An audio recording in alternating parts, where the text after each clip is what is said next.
How's it going, guys? It's Lucero Boy, and it's time for my financial recap for 2022.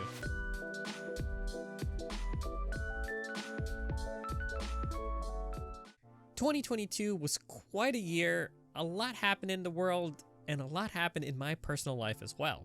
There were mistakes I made in 2021 that were emphasized in 2022. I got a new job and a new salary, giving me new opportunities in 2023. Let's go over the goals I set for myself mid-2022. Number 1, invest $34,000. Number 2, reach a net worth of $175,000. And 3, my ambitious goal was to hit a net worth of $200,000. Without further delay, let's get into my financial numbers of 2022. So in 2022, I earned about $56,943.02.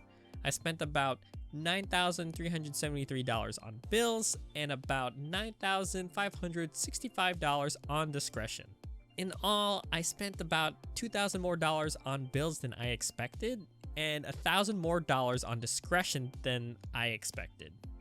I spent way more than I planned for, and what saved me was the fact I underestimated my weekly pay by about $60. My actual weekly pay was about $1,280, but I estimated it at about $1,222. So the difference between what I estimated and what I actually got was enough to keep me at my targets. I unknowingly adjusted my spending habits to consume the extra money I had. This is why it's so important to have a budget. It is because I had automated withdrawals into my savings that I managed to save my target amount while subconsciously managing my spending. What the heck did I spend all my money on? The bills portion I understand. I actually saved about $4,000 on fuel. I estimated $90 a week, but I ended up on average spending about $70 a week on gas. I spent an extra $2,000 to $3,000 on service and parts for my car. It's a 12-year-old car, and I'm investing in it to keep it for another 5 years or at least another 70,000 miles. I'm actually going to budget an extra $2,000 this year for car maintenance, but more on that later. So the next question is, what the heck did I spend on discretion this year? Food was the biggest, taking up about 40% or $3,700. I love sushi. One of my frequent sushi spots, I spent about $400 on it this year. Combining that with other restaurants, I spent about $822 on sushi alone. Altogether, just at restaurants, which I consider anything above like a Chili's, I spent about $3,000 on. I also have a category for work food. This is food I bought from work, and the reason why I wanted to look at it is because I have a subscription for Huel, which is a meal supplement. Each meal is about $2.71. Link in the description if you're interested. So sometimes if I felt a bit hungrier or had a craving, I would buy dinner from work. I spent an extra $334, which is about 41 meals, which would have only been like $111 if I stuck with my Huel instead. It's definitely something I want to be more diligent with for 2023. You might also be wondering what the discretion portion was. And honestly, I'm wondering that too. The category consists of mostly one-off purchases or things that weren't significant enough to be in its own category. It consists of impulse buying, parking, shopping, etc. The most significant portion is my Amazon purchases. I spent about $900 on Amazon purchases, which actually surprised me a little bit. But I guess all those small purchases over time really do add up. Other than those purchases, nothing seemed out of the ordinary for me. Now let's move on to how much I invested and how much I saved for this year. So excluding my pre-tax contributions to my 401k from my gross income, I saved and invested about $38,000 this year. Of that amount, $11,500 was saved, $23,900 was invested, and $2,400 was used to pay down my investing margin loan. I did pay the entirety of my margin loan, totaling about $12,000 this year using my savings. I did this because of the rising interest rates. Originally, the loan was for a 1% interest. Over time, it increased to about 6% interest, and by then, I paid off the entire loan. Only about $2,400 of my income this year contributed to the payment of that loan. The other $10,000 came from my savings. quick breakdown on what I invested in this year was about $6,000 to my Roth IRA, $200 in crypto, and the rest was invested in my taxable account. To summarize, my 2022 income allocation breaks down as so. My income was $56,900, my discretion was $9,500, my bills about $9,300, and my savings and investments were $38,000. Let's see where I landed for my goals this year.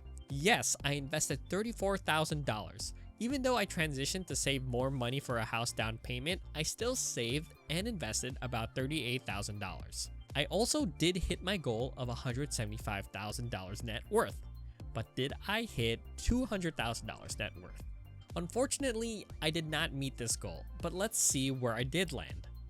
I hit about $180,000 net worth by the end of 2022. The number is a little off because I did a 401k rollover to an IRA during this time. Right now, my net worth is about $190,000, about $5,000 to $10,000 of that net worth being a positive market this past week. I'm satisfied with how I performed this year. One of my regrets was investing into GameStop in 2021. I have about $15,000 tied up in that has only lost value. I have accepted the fact that the money is gone, so I'll keep it there for now. If I were to have just invested that money in my current index funds, I would have a net worth close to $210,000 right now. Net worth is just a number, and it's more important that the net worth is composed of appreciating assets rather than money sitting around or in liabilities. Technically, I have $10,000 value in Lego sets to sell, but I don't realize that profit until I actually sell those Lego sets. What am I planning for 2023? My bills are largely the same. I'm reducing my cost of gas to about $80 a week, and I'm also adding another $2,000 to budget for car maintenance. I'm already planning to spend that $2,000 soon. For my budget, I'm going to bump my savings goal up to $50,000 this year. This leaves me about $143 for discretion every week. Every week, I will be saving approximately $961.54. Here are my goals for 2023. 1. Save and invest $50,000. 2. Hit a net worth of about $250,000. And my big goal this year is to purchase a condo for approximately $200,000. I am planning to purchase a condo or a home for approximately $200,000 later in 2023.